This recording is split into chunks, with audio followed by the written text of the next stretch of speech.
It's no secret that Georgia loves its high school football.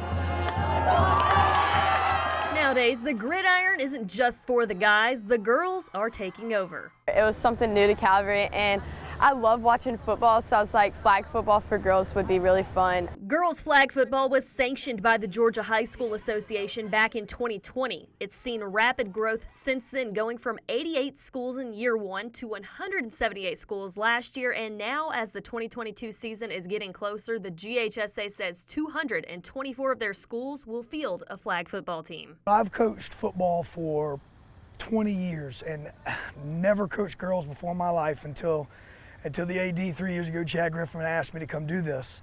And girls are such a different type of just everything from the emotions, but it's a great thing that they will run through a brick wall for you if you ask them to. The origins of flag football in the Peach State can be traced directly to the highest level of the game, the National Football League. We knew that it was happening in Florida, and we said, why aren't we doing that here in Georgia? Georgia loves high school football, so let's give our girls the opportunity to play. The Atlanta Falcons met with Gwinnett County schools in 2018, and all 19 schools had a team. 2 years later, it's an official GHSA sport and attracting some of the most well-rounded athletes Georgia high schools have to offer. It really takes an athlete to do this. In the first year the sport was officially sanctioned, there were two classes, Class Single A through 5A and Class 6A to 7A. Calvary Day was one of those first 88 schools to compete. I've always been watching tackle football. It's a male-dominated sport, and so when we moved down to Georgia from Maryland and come to find out that the high school I was going to had a flag football team, I'd never seen the sport played, never played it before, so I was really excited, and I just jumped into it. That season, Calvary did not take a loss en route to the Class 1A through 5A state championship, and they topped another local team to do it, the Portal Panthers, in the finale. It's just different than other sports, and I mean, it was just really fun to actually have like some semblance of football and be like, yeah, I do play football. The Cavaliers had laid the blueprint locally, then it was time to expand. We want to make sure that teams never have the hindrance of not having the financial resources to start.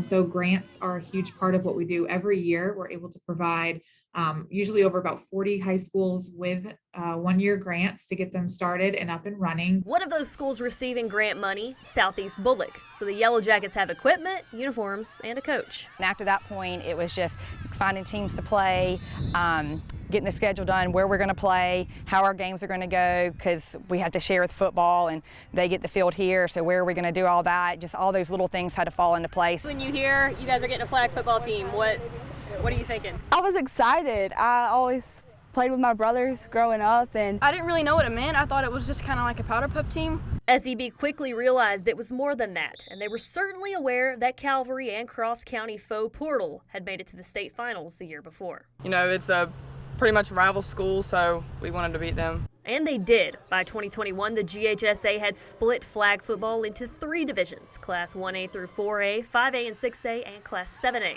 Southeast Bullock cruised through the playoffs in the semifinals. They handed Calvary their only loss of the season to punch a ticket to the title game.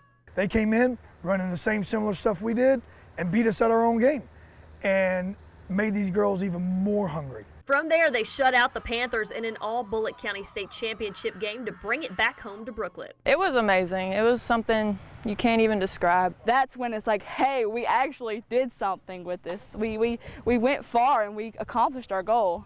So that was exciting to do that for our community. Georgia was the 4th state to sanction the sport, and now, according to the NFL, they are 6. The Atlanta Falcons have also helped bring the sport into Montana, and according to the Sports Business Journal, 6 other states are launching pilot programs, including the Carolina Panthers getting a 20-team league going in Charlotte. Southeast Bullock head coach Marcy Cochran says she's glad her players have opportunities she didn't have growing up. Then we didn't have flag football. That was not something that girls did play. So when we got to Georgia Southern, we had intramurals, and I got heavily involved in flag football and went to a bunch of national tournaments in New Orleans with them. Every time I tell them, I say, y'all are so lucky to play this in high school because it's just so much fun. It's just a great sport, and it's a different sport because, you know, girls just don't get to play football, so now that we get to do that in our own way is a lot of fun. The Sports Business Journal says that over 4,600 girls are going to take the field this fall in Georgia. A big part of that is education. We have several clinics that we run to help girls around the state of Georgia understand how to play girls flag football,